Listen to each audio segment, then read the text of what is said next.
Are lumps in the breast always a sign of cancer? Not necessarily. Let's dive into the common misconceptions about multiple fibroadenoma. Now, when we hear the term breast lumps, our minds usually rush to the worst-case scenario, cancer.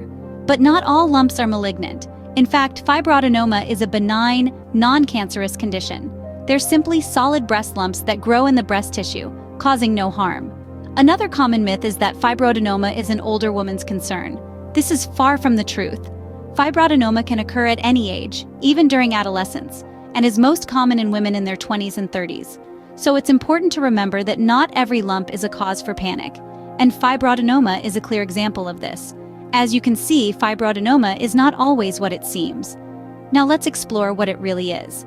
So what exactly is multiple fibroadenoma? Well, to understand this, we first need to define fibroadenoma. Fibroadenoma are benign or non-cancerous lumps that develop in the breast. They're often smooth and rubbery, moving easily under the skin when touched. While they can appear at any age, they're most commonly found in young women, especially those in their 20s and 30s. Now, when we say multiple fibroadenoma, we're referring to a situation where two or more of these benign lumps are present in the breast. The consistency and size of these lumps can vary, but generally they're firm to the touch and move easily within the breast tissue. While the term lump might raise alarm bells, it's important to remember that fibroadenoma are not cancerous. They're simply growths that occur when the glandular tissue and ducts of the breast overgrow. However, even though they're benign, multiple fibroadenoma can sometimes cause discomfort or worry. They might alter the shape of the breast or create a sense of heaviness. Some women may worry about the potential for cancer, even though the risk is very low. And let's not forget, every individual's experience with multiple fibroadenoma is unique. Some may not notice any changes or feel any discomfort, while others might find these lumps cause significant concern or discomfort. Now that we understand what multiple fibroadenoma is, let's discuss how it's diagnosed. How does one know if they have multiple fibroadenoma? Well, the journey to a diagnosis usually begins with a physical examination.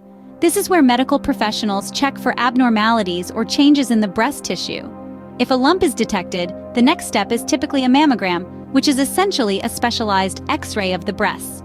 Mammograms are incredibly useful in identifying unusual structures or densities, but they're not always definitive. This is where a biopsy might come into play.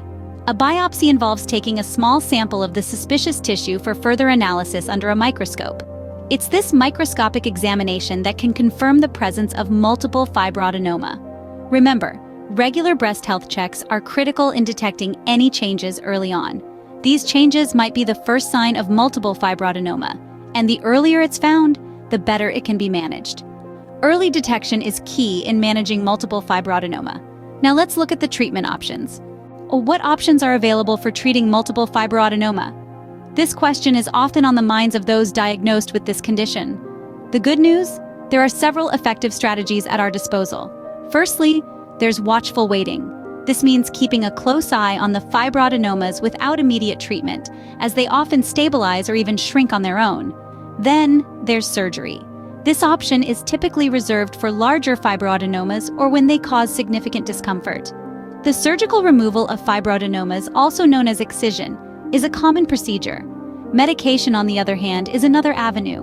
Certain drugs can help manage symptoms and potentially reduce the size of the fibroadenomas. But remember, the choice of treatment isn't one size fits all.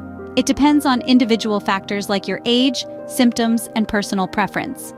Discussing these options with your healthcare provider will help you make an informed decision. There are several effective treatments for multiple fibroadenoma, ensuring that everyone can find a solution that best fits their needs. Let's quickly recap the key points we've covered today. We've debunked common misconceptions about fibroadenoma, clarifying that it's not a form of cancer, but rather a benign breast condition. We dove into what multiple fibroadenoma entails and how it's diagnosed through procedures like ultrasounds and biopsies. We also explored the array of treatment options available, from watchful waiting to surgical removal. Remember, knowledge is power. Stay informed about your breast health and don't hesitate to consult with a healthcare professional if you have any concerns.